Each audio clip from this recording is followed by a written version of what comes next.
So for lesson 11, we are going to be covering responsive web design. So we are going to be covering how to use grid view, which is actually one of my favorite ways to make a page responsive, because the page really does look good on any size screen. So we're going to discuss responsive design in the lecture, what it is. Basically, the idea is to make your page look good on any screen. And the current way of thinking is that you should design for mobile first, because if it looks good on mobile, then it'll look good on the tablet and the desktop. Okay, so we're discussing the concept of a viewport, which is quite important. You will be including this meta tag in all your pages from now on. And then we get into all sorts of different responsive features. Media queries, choosing the right relative values for sizes, how to make your images responsive, all of that kind of fun stuff.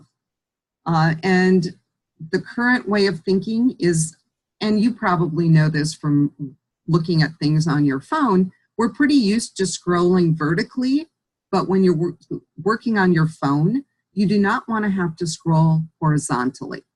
Okay, so we want to create our pages and insert our image so that people don't have to do that horizontal scrolling.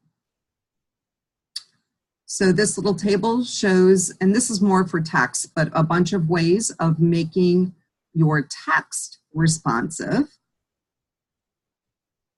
Okay, and then we've already learned Flexbox, which is a responsive design format, and we're going to focus more on grid view in this lesson. And grid view is awesome because basically you're dividing your page into 12 columns. So if you can kind of visualize the 12 columns and how you want things to lay out, you're going to be using classes, and we name the classes like call-3 for 3 columns, call-9 for 9 columns, and so within a single row, they should always add up to 12. Okay, so if you can remember that, you will not have problems using grid view. Okay, so we'll be naming the columns. They'll be call-1, call-2, and the columns are named as classes. They're given a size that is a percentage, and the column numbers need to add up to 12. So I find grid view super easy to use. Okay, so this code is what you will be using for grid view, and you can pretty much copy it and paste it into your pages. And you can see these are all classes, and whatever combination you pick, you just want it to add up to 12. So obviously if you pick call 12, you're not going to have anything else in that row. Okay, so I find it super easy to use. I don't think you guys will have problems either. So this lecture gets into responsive design, which is really how you need to design your pages. And then we have the textbook assignment, which basically involves converting your Acme page to a responsive site that uses the grid layout. Okay, so there's a video that shows you how to do that and the directions. And you'll notice that I've tried to highlight things to help you find them. And then there is another exercise you're going to download called Zen, and this is a series of pages as well that you will be converting into a responsive site. And you can see the code here. This one does include media queries, and I use media queries if I put in the grid view, and then I go to view it on the phone, and there's something that maybe I don't like that I want to change. That is how I use them. And so this is just going to kind of get you used to coding the media queries and how they work. Because when you are designing your own pages, chances are you are going to want to use them. And as you go through here, you will notice that we do get into printer-friendly pages. The lecture goes over how to convert your CSS to printer-friendly CSS. So the key is that you're going to end up with 2 links in your HTML. You will have a link to the printer-friendly version with media equals print, and you'll also have a link to the screen version. You're going to have 2. A lot of people make a mistake, they don't read carefully, and they take out their screen CSS and replace it with print. That is not what you want to do, okay? Make sure you have both. The screen CSS makes it look pretty on the screen. The print CSS you will see when you press Control and P and the print preview comes up. That's when you can see your print CSS, okay? Because we don't want to waste all of our ink printing out graphics and color. So the print CSS takes the graphics and the color out of your page. So you definitely need both in your pages. Okay, so this basically tells you how to do all of that. And then we are going to add some SEO tags to the Zen pages. You're going to learn about that more in the lecture.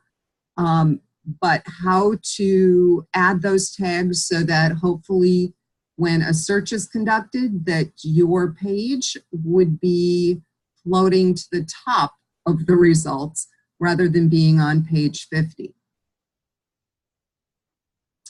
Okay, and then this is what you need to turn in. There's only going to be 2 folders that you're going to be linking, but you're going to be doing quite a bit of work in the Zen one because you're going to be making it responsive. You're going to have the print CSS, and you're going to be adding all of the SEO information to that one. Then you're going to get into the lab assignment. And for this, you are going to create a page on any topic that interests you, and you're going to name it My Responsive Page. You need some type of screen CSS, and then you'll have some type of print CSS. Now, do you need to name it My Screen and My Print? No, but they should be differentiated, right? You can call it screen and print if you want. It doesn't really matter to me if you call it My Screen or Screen, but you should differentiate between the 2. And if you're looking for a model for this assignment, if you look at the Zen homepage and how we did the print and the screen for that, you could use that as a model for this. And I've listed the minimum requirements that you need to include in your page. And I actually gave you a little skeleton structure. If you want to copy and paste that, that's fine.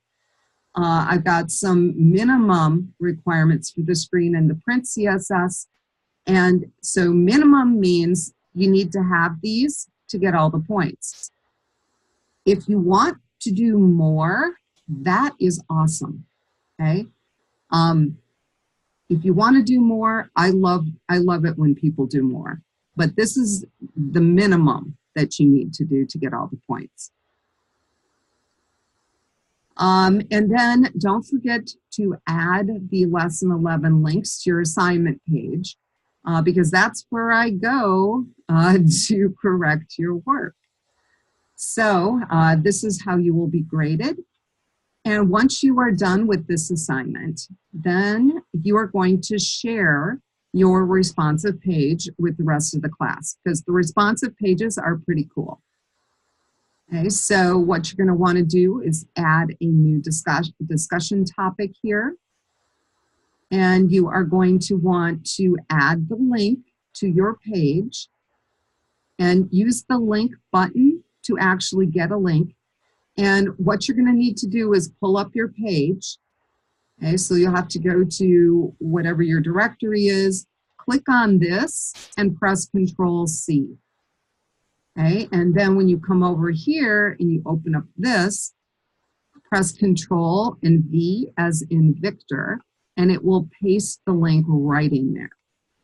Okay, and then you need to answer the questions like who is the audience, what is the purpose of the page, and how did you decide on the design and layout. So obviously the layout is going to be like a grid view layout, and that was required in the assignment, but there are some design aspects that you are going to be figuring out yourself, so you can discuss that. Once other people have posted, you can review other students, and you need to reply to one of the posts, at least one, because that is also worth points. If you have any questions at all about the assignment or you run into problems, please let me know. It's easier for me if you transfer the page to the server. Okay, if you attach the page to an email, I can't help you as much because your graphics aren't there, the CSS isn't there. I need to see it live on the server. Then I can look at the code and figure out what's going on. So make sure you transfer your page and either send me a link to the page or tell me the name of the page and I will find it and take a look at it. Have a great week and let me know if you have any questions.